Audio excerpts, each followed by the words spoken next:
Salut à tous, c'est Julien Ponce, bienvenue pour une nouvelle vidéo sur YouTube. On va parler de Alien Skin Exposure, la version 4. C'est alors dans la playlist des alternatives à Lightroom. Vous savez que j'explore pas mal ce thème sur ma chaîne YouTube en particulier.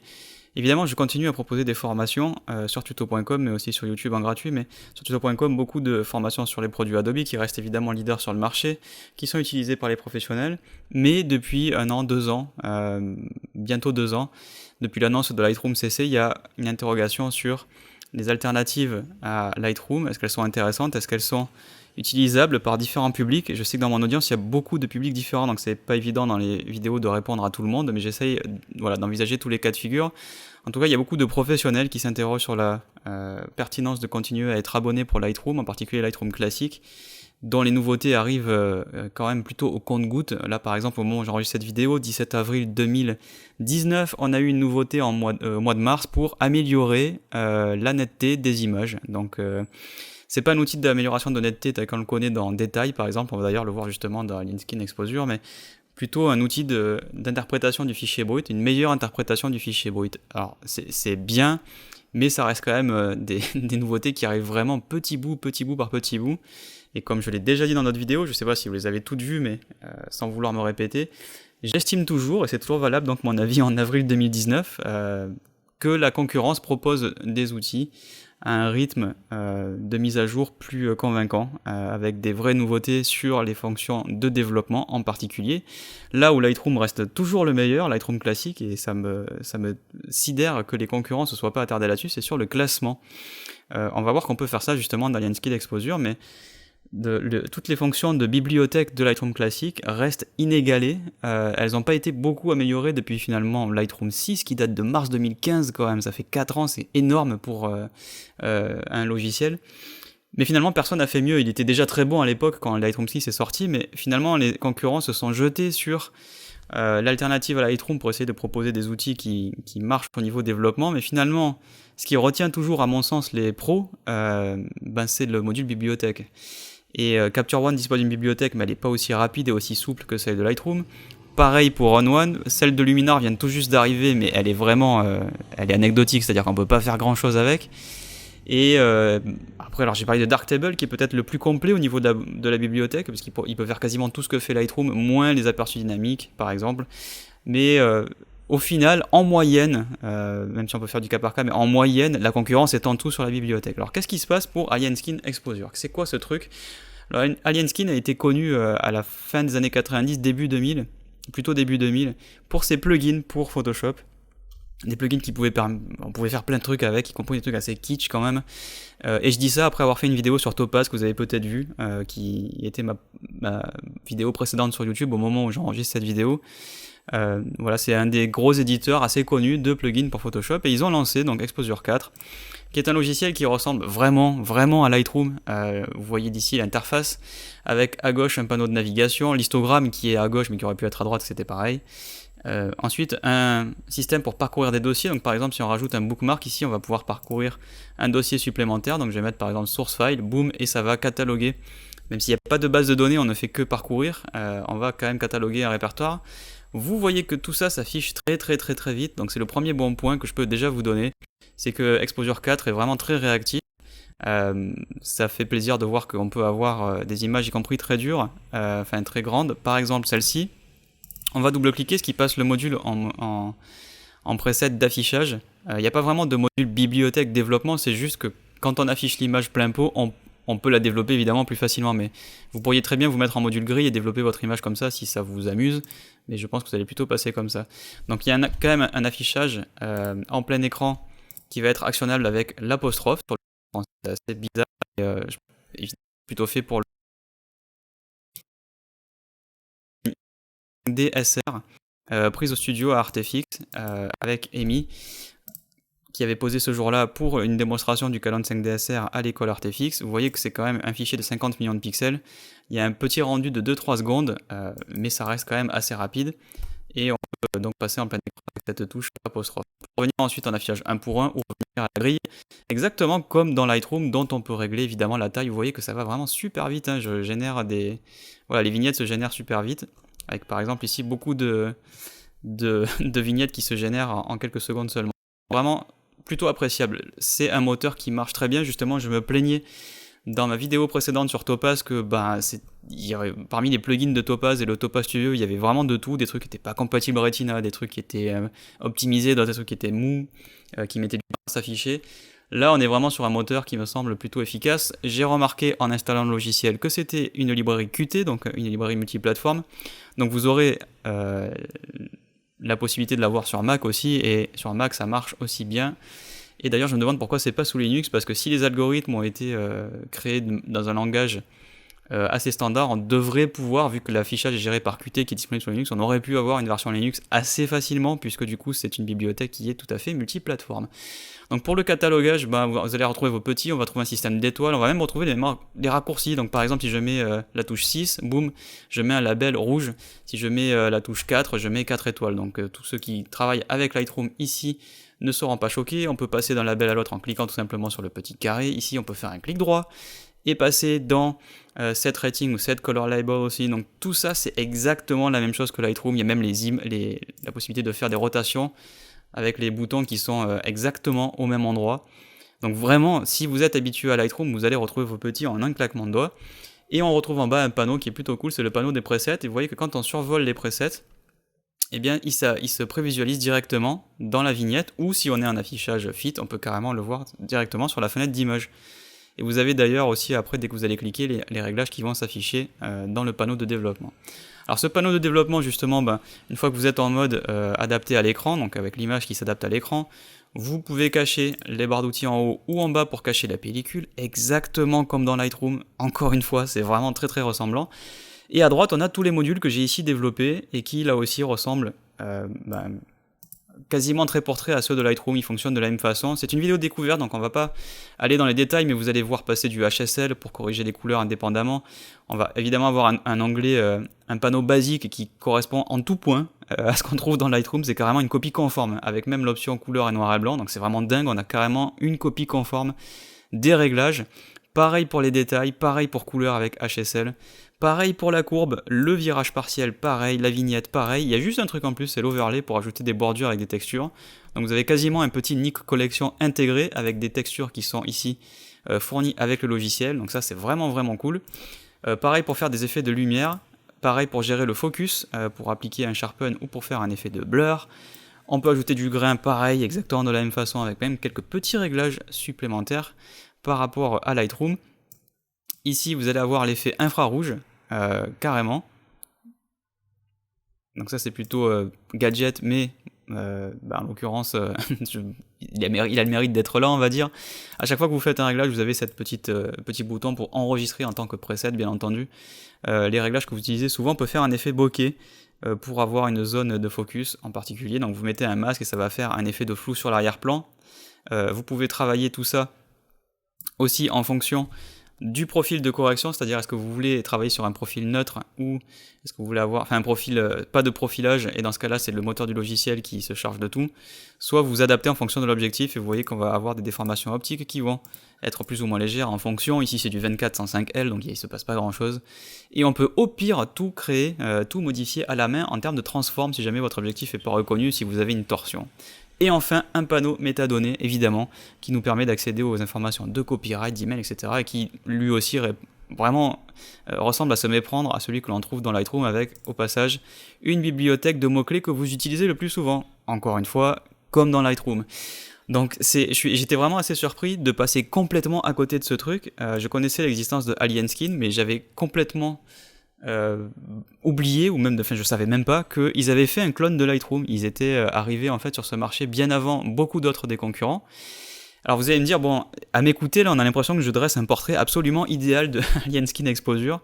Ça a l'air mortel, ça a l'air de faire tout ce que fait Lightroom, c'est pas sur abonnement, c'est disponible sur PC, sur Mac, les performances sont super cool, ça va super vite, bref, où est le truc? Il y a un truc qui doit pas aller forcément.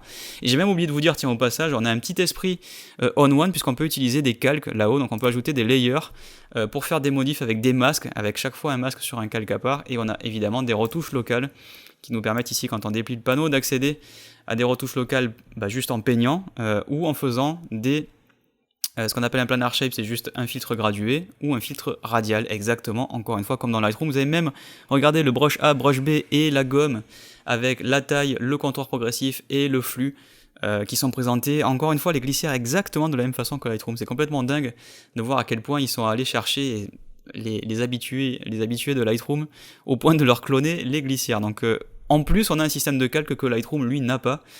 Et ça, c'est quand même assez appréciable. Donc, qu'est-ce qui va pas dans ce soft? Il y a bien un truc qui doit pas marcher. Il manque des trucs. Si on veut vraiment, du coup, comparer à Lightroom, puisque on n'aurait pas idée de complètement comparer certains logiciels à Lightroom. Je pense par exemple à Luminar, qui est pas exactement dédié au même public. Mais bon, là, clairement, on s'adresse au public de Lightroom. Donc, qu'est-ce qui manque? Donc, il manque évidemment le système de catalogage. On ne fait que parcourir des dossiers, on n'a pas de catalogage, on n'a pas d'aperçu dynamique. On l'a dit dès le début, Lightroom classique, même si je trouve que Adobe est très paresseux quant à l'ajout de nouveautés pour le développement, il faut avouer qu'ils ont tellement d'avance sur la bibliothèque, ils ont tellement pas de concurrence que c'est toujours Lightroom classique le meilleur pour trier ses photos hors ligne. Donc là-dessus, Alienskin va faire la base, à savoir mettre des étoiles, des métadonnées, vous permettre de trier par métadonnées, avec le filtre ici, par metadata, voilà, de rejeter une image ou de mettre un petit drapeau blanc pour la garder. Donc tout ça, c'est les trucs de base, vous allez les retrouver, mais ça s'arrête là. Il n'y a pas d'aperçu dynamique, par exemple. En termes de développement, vous n'allez pas trouver de HDR. La fusion HDR de Lightroom, elle est géniale. Vous n'allez pas trouver de fusion panorama. La fusion panorama de Lightroom, elle est géniale. Et les deux en même temps, qui était une nouveauté assez récente de Lightroom classique, c'est-à-dire de pouvoir faire du panorama HDR, les deux en même temps, vous l'aurez pas non plus, forcément. Donc ça ne fait entre guillemets que développer les photos, et bon, c'est déjà pas mal quand même. En termes de développement, qu'est-ce qui manque? Le premier truc qui m'a, moi, pas mal choqué, et je vais revenir à l'image par défaut, c'est dans tous ces modules, l'absence de correction d'aberration chromatique. Je cherchais le mot. Il n'y a pas d'aberration chromatique, on ne peut pas les corriger. Donc quand vous avez de la B-chroma, c'est tant pis pour vous. Vous avez une belle frange violette. Et le seul moyen, un petit peu old school, j'ai envie de dire, de le corriger, c'est d'aller chercher un calque et de faire de la désaturation dessus sur une couleur. D'aller désaturer les violets par exemple, mais bon, avec un masque, c'est-à-dire vous désaturez tous les violets de l'image, sauf les endroits où il n'y a pas d'aberration. Bon, en termes de trucs efficaces et automatiques, on a connu mieux. Ça vous implique de faire ça à la main. On est en 2019, de se cogner ça à l'ancienne, alors que Lightroom le fait depuis quasiment 10 ans, depuis le début. Je crois pas que je me souviens plus si la version 1 le faisait, mais je crois que dès la version 2 c'était déjà le cas. Enfin bref, en gros tous les logiciels font ça depuis 10 ans, c'est quand même dommage de pas l'avoir. Donc est-ce que c'est pardonnable? Pour certains d'entre vous, peut-être pas. Pour moi, c'est quand même un peu chaud, je vais pas vous mentir, de pas avoir de correction d'aberration chromatique, et j'ai vraiment pas envie de me farcir ça à la main, c'est évident.